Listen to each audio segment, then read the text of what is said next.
बच्चों, आज हम पढ़ेंगे कक्षा 4 का विषय पर्यावरण, पाठ 16 व्यस्त महीना।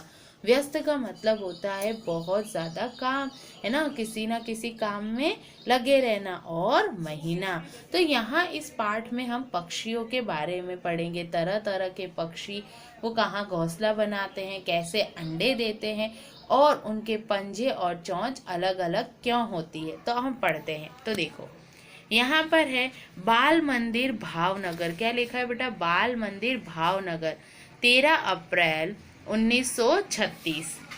प्यारे बच्चों, दोपहर के ठीक 3 बजे थे। कितने बजे थे बेटा? दोपहर के 3 बजे थे। आकाश में एक भी बादल नहीं था। आकाश में क्या था बेटा? एक भी बादल नहीं था। सूरज तेज चमक रहा था। सूरज कैसे चमक रहा था बेटा? तेज, मतलब बहुत गर्मी थी। क्यों? क्योंकि कौन से दिन थे बेटा? गर्मियों के दिन। गौरैया, कबूतर और फूल सुंगरी को हम शक्करखोर भी कहते हैं। ठीक है, ये सारी मैंने अभी आपको बताया ना कि हम लोग क्या कर रहे हैं इस पाठ के अंदर, चिड़ियाओं के बारे में पढ़ रहे हैं। सब अपनी अपनी जोड़ी बनाकर, मतलब मादा और नर दोनों अपनी अपनी जोड़ी बनाकर अपना घोंसला बनाने की क्या कर रहे हैं बेटा? तैयारी में लगे। सब अपना घोंसला बना रहे हैं। आपने देखा है ना बेटा, पेड़ों की डाल पर, अपने घरों की छतों पर चिड़ियाओं ने छोटे छोटे ना घोंसले बनाते हैं, घास से, तिनकों से। कुछ पक्षियों ने तो अपना घोंसला बना लिया, कुछ ने तो बना लिया। देखो बेटा, यहाँ पर कौन है? कबूतर है। कबूतर आप सबने देखे होंगे ना, तो ये कबूतर है। कुछ घोंसलों में अंडे से बच्चे निकल आए हैं और कुछ घोंसलों में क्या हो रहा है बेटा? अंडे से क्या निकल आए हैं? बच्चे भी आए। वो क्या करते बेटा? घोंसला जो उनका घर होता है उसमें अंडे देते और उस अंडे में से क्या निकलते हैं? बच्चे। इन नन्हे पक्षियों के माँ बाप उन्हें तरह तरह के जीव जंतु और अन्य चीजों को खिलाने में व्यस्त है। और ये जो नन्हे नन्हे पक्षी है, उनके जो माँ बाप, मतलब उनकी मम्मी और उनके पापा, उनको तरह तरह के जीव जंतु, मतलब छोटे कीड़े और अन्य चीज खिलाने में व्यस्त है, मतलब उनको खिला रहे हैं। हमारे आंगन में भी एक कबूतर का बच्चा आया है। अब उनके आंगन में भी क्या है बेटा? एक कबूतर का बच्चा। उसके घोंसले में अभी भी एक अंडा है। इस कबूतर का एक बच्चा है उनके आंगन में, और उस घोंसले में, है ना, जहाँ कबूतर ने अंडे दिए वहाँ एक अंडा है। लगता है माँ ने इसे अभी ठीक से सेया नहीं है। सेए का मतलब यहाँ पर बेटा, सेए का मतलब यहाँ पर क्या होता है? आपने देखा है ना कि जब अंडे होते हैं तो उसको गर्माहट की जरूरत होती है, इसलिए है ना जो मादा चिड़िया होती है ना, वो उसके ऊपर क्या होती है बेटा? बैठती है। तो ऐसा लग रहा है कि इसको ठीक से सेया नहीं है, इसलिए वो बाहर नहीं आया है। गोपाल भाई के घर के रास्ते वाली सड़क के किनारे बहुत से पत्थर है। अब गोपाल भाई एक व्यक्ति है, उनके घर के, है ना, रास्ते पर क्या है? सड़क के किनारे बहुत सारे क्या पड़े थे बेटा? पत्थर पड़े। इन पत्थरों के बीच खाली जगह में कल चिड़ी, देखो बेटा यहाँ दिखाई दे रही है काले रंग की ये चिड़िया, इसको कल चिड़ी या देव चिड़िया कहते हैं, ने अंडे दिए उन पत्थरों के बीच में। तो आपने देखा ना कि घोंसले खाली, तो आपने देखा कुछ जो चिड़ियाएं होती है वो क्या करती है बेटा? खाली घोंसले बनाती है। तो ऐसा नहीं कि वो, है ना, ऊपर ही घोंसले बनाए, पत्थरों के बीच में भी यदि जगह मिलती है तो वो क्या बनाते बेटा? घोंसले बनाते हैं। बच्चू भाई ने मुझे वह दिखाया। वो बच्चू भाई एक थे, उन्होंने उनको वह दिखाया। मैंने दूरबीन से घोंसले में देखा। बच्चू भाई ने मुझे यह दिखाया, और बच्चू भाई जो थे उन्होंने वो दिखाया। मैंने दूरबीन से घोंसले को देखा। दूरबीन बेटा आप सबको पता है ना, दूर की वस्तु हमें पास दिखाई देती है, तो दूरबीन से मैंने घोंसले में देखा। घोंसला घास से बना था। चिड़िया देखना बेटा, घास, छोटे छोटे कपड़े के टुकड़े, रस्सी और इससे बनाती है। उसके ऊपर पौधे की नाजुक टहनियां, जड़ें, ऊन, बाल और धुली हुई रुई भी थी, है ना। तो तरह तरह की चीजों से वो अपना घोंसला बनाते हैं। इस तरह कल चिड़ी ने अपना घोंसला बनाया था। किसने? देव चिड़िया ने। अपने बच्चों के लिए कैसा आरामदायक और नरम बिछोना वाला घर। वो क्या बोल रहा है? अपना बच्चे बताओ ना, एकदम आरामदायक और नरम बिछोने वाला उसका क्या था? घर बनाया था। जैसे आपके लिए भी आपकी मम्मी मस्त नरम नरम गद्दा लाती है, नहीं लाती बाजार से, उसी तरह से कल चिड़ी कौए जैसी नहीं है। देखो बेटा, कौवा नीचे है, कल चिड़ी ऊपर है। क्या ये दोनों आपको एक तरह दिखाई दे रहे हैं? नहीं। इस तरह कौए के घोंसले में तो लोहे के तार और लकड़ी के टुकड़े भी होते हैं। देखो कौवा है, वो अपने घोंसले के अंदर लोहे के तार को भी ले जाता है और लकड़ी के टुकड़ों को भी क्या करता है? ले जाता है। तो देखो कौवा और देव चिड़िया दोनों दिखने में अलग अलग है, ध्यान रखना कलचिड़ी और कौवा एक समान नहीं होते। मैंने कलचिड़ी के घोंसले में एक बच्चा भी देखा। तो बेटा आपने देखा है ना, चिड़िया वगैरह क्या करती है बेटा, अंडे देती है और उनमें से बच्चे निकलते हैं। आप लोगों ने भी देखा होगा। वह अपनी चोंच खोलकर बैठा था। उसका मुंह अंदर से लाल था। मुंह अंदर से कैसा था बेटा, लाल। इतने में कल चिड़ी कहीं से उड़कर घोंसले में आई और बच्चे के मुंह में कुछ डाला। शायद छोटे छोटे जीव जंतु होंगे। आपने देखा ना बेटा, चिड़िया वगैरह क्या, ये जो चिड़िया और होती है वो क्या करते हैं, छोटे छोटे जीव जंतु को खाते हैं। शाम हो चली थी। क्या हो गया था बेटा, शाम हो गई थी। कल चिड़ी भी अपने बच्चे के साथ घोंसले में बैठ गई। शाम को आप सबको पता है कि ना, चिड़िया क्या होती है, अपने बच्चों के साथ बैठ जाती है। फिर देखो आपको यहाँ पर दिख रही है काली काली कोयल। आप जानते हैं कोयल बहुत मीठा गाती है नहीं भगाती। पर वह आपको पता है कि वह अपना घोंसला नहीं बनाती है। हाँ, वह अपने अंडे किसके घोंसले में रख देती है बेटा, कौवे के घोंसले में। कौवा अपने अंडों के साथ कोयल के अंडों को भी सेता है, ठीक है, उससे भी बच्चे बाहर आते हैं। फिर देखो बसंत गौरी बारबेट, ये कौन सी चिड़िया है बेटा, बारबेट। नजदीक में ही एक छोटा सा पेड़ है, उसकी डाली पर घोंसला लटका हुआ है। अब देखो इनका जो होता है ना बेटा, कुछ घोंसले ऐसे होते हैं जो डाली पर लटके हुए बनाए होते हैं। पक्षियों में भी कितना अंतर है। अब देखो पक्षियों में भी तरह तरह का अंतर है। कौवा पेड़ की सबसे ऊंची डाली पर घोंसला बनाता है। कौवा क्या करता है, पेड़ की सबसे ऊंची डाली पर घोंसला बनाता है। जबकि कबूतर नागफनी के कांटों के बीच या मेहंदी की बाड़ में बनाता है। लेकिन जब तक कबूतर क्या करता है, नागफनी के कांटों के बीच और मेहंदी की बाड़ के बीच में बनाते हैं। तो आपको याद रखने बेटा, पूछे जाते हैं।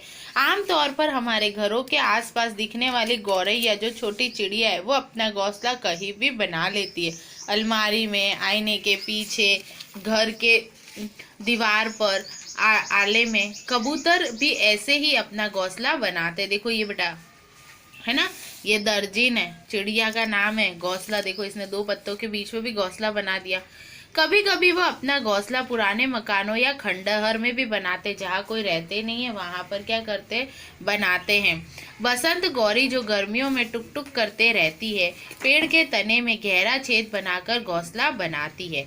दर्जी चिड़िया अपने नुकीले चोंचों से पत्तों को सीकर, देखो बेटा वो क्या बोल रही है, नुकीले चोंच से पत्तों को सीती है। यहाँ दिखाई दे रहा है ना बेटा, देखो कैसे पत्तों को सिया, और उन पत्तों को सीकर क्या करती है, वो घोंसला बनाती है। और उस पत्ते की क्या बना देती है, थैली बना देती है।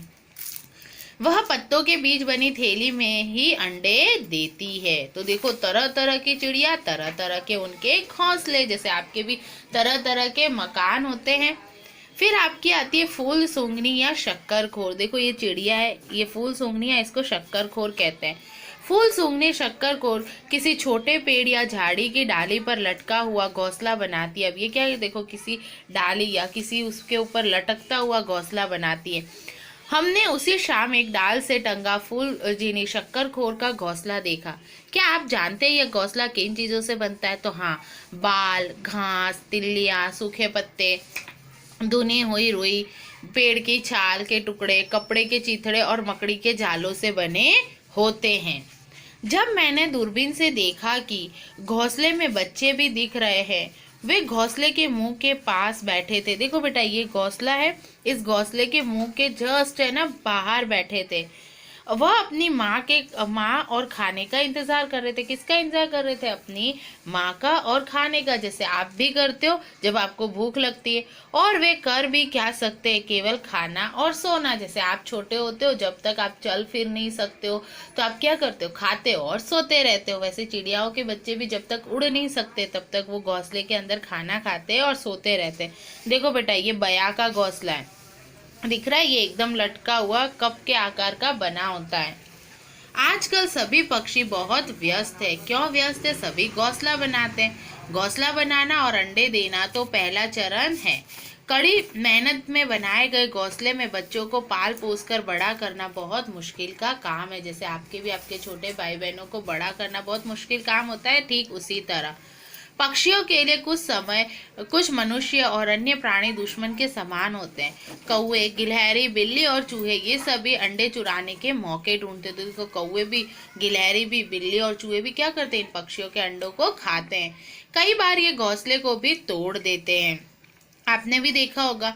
अपने आप को इन मुश्किलों से बचाना, खाना खोजना, घोंसला बनाना, अंडे सेना और बच्चों को सावधानी पूर्वक पाल कर बड़ा करना, यह सब हर पक्षी के लिए कसौटी होती है। फिर भी ये सभी आनंद में खुलकर गाते हैं, पंख फैलाकर उड़ते हैं। फिर भी ये चें चें करते हैं और पंख फैलाकर क्या करते हैं बेटा, उड़ते हैं।